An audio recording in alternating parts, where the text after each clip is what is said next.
What's going on, drivers? Welcome to Trucking with Old Snapper. If you're new to the channel, please hit that like and subscribe. But at the moment, this is going to start out on the members only side, but eventually it will be public. But for a little while, it's going to be on the members only side. I'm going to talk about my son coming to me wanting to get a CDL. And when he first did, I was against it because, trucking can be a little bit rough. But he's determined, he's a good kid. And I knew he could do it. So I suggested to him a couple companies that I'm aware of that other people I know have gone through and have told me had good programs to get your CDL through. Obviously didn't suggest to him Stevens Transport. That's where I went when I first started. And I know the hell I went through, and I wouldn't wish that on nobody. So he eventually decided on Prime, which I was a big supporter of. You know, Prime is a decent company. They got a lot of freight. It's a good sized company. And from what I've heard, they're very selective about their trainers and have a very good training program.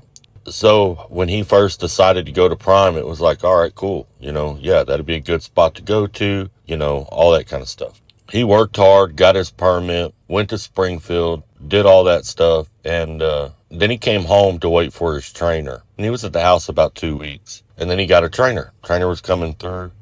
We took him up to San Antonio to the Petro up there on I-10. And that's where we met his trainer at when he finally got his trainer. His trainer seemed like an all right guy. Now, there was a couple red flags I had when he first met his trainer. One is that his trainer lived in the truck. He hadn't been home in 8 months. And as you know, that drivers that live in their trucks can sometimes get a little bit weird. They get strange. Being in a truck all the time is not good. I've always thought, like we got this 34-hour reset. I've always thought they need a law that makes drivers get out of the dang truck. Because when you sit in a truck for months on end, you become a very, very strange person in society.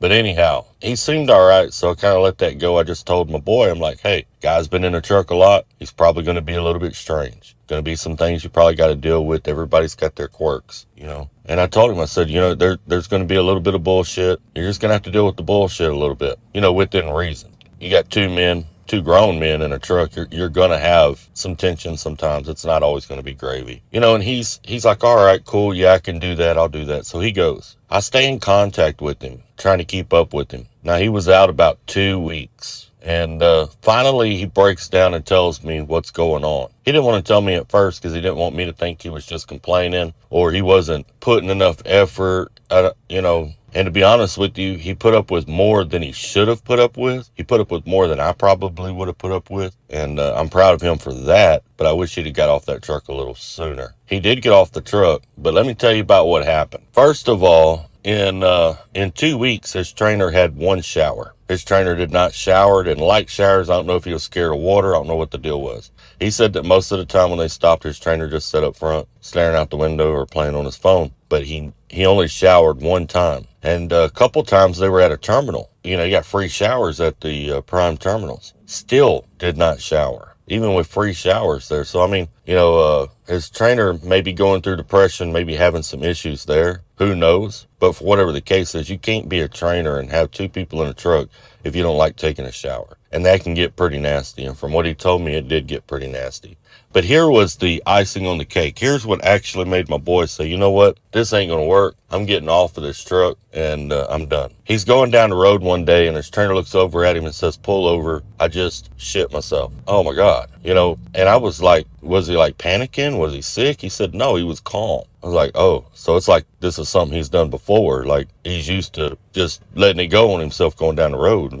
Is he wearing diapers or what? He said, no. I said, oh crap. So this guy pulls over to the side of the road, or my boy pulls over to the side of the road. This trainer gets out, finishes his business, takes those clothes off, rolls them up, puts them in a bag, puts a Tide Pod in the bag, ties the Tide Pod up, and puts it in the closet.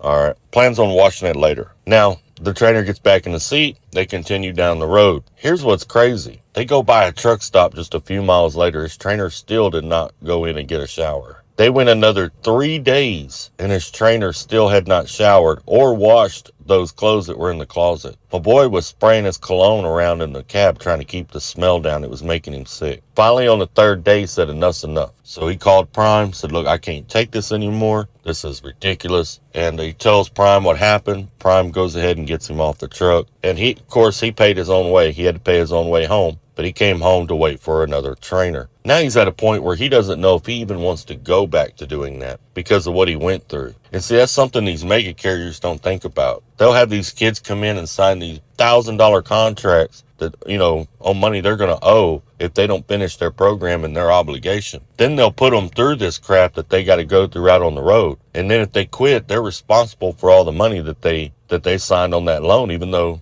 they never finished training or went through whatever they went through. And this happens a lot. And it doesn't just happen at Prime. It happens at Stevens. I've heard stories of it happening at other companies. It is just absolutely wild. You've got a guy with a student out on the road for weeks at a time, or a girl with a student out on the road for weeks at a time. There needs to be more, hey, let's see what's going on. Let's make sure this guy's up to par. Let's make sure he's not just up to par driving wise, but that he's safe and sanitary with the students on the truck. I mean, I wouldn't want to deal with that. And here's the crazy part. My boy said in talking to him that the guy had been suspended from training before. He had just got unsuspended. So what did he do? Is that a normal thing for him? Does he normally poop in his pants? And why is Prime allowing that? What's the deal there? I had a lot more respect for Prime before this. I lost a lot of respect for Prime in the midst of this situation right here. This is absolutely nuts. If you're going to Prime, I hope you don't get that guy. And I hope you don't get anybody that does anything like that. It's crazy. But I appreciate y'all stopping by. Y'all take care. Stay safe. Remember, we are all family out here. And keep trucking.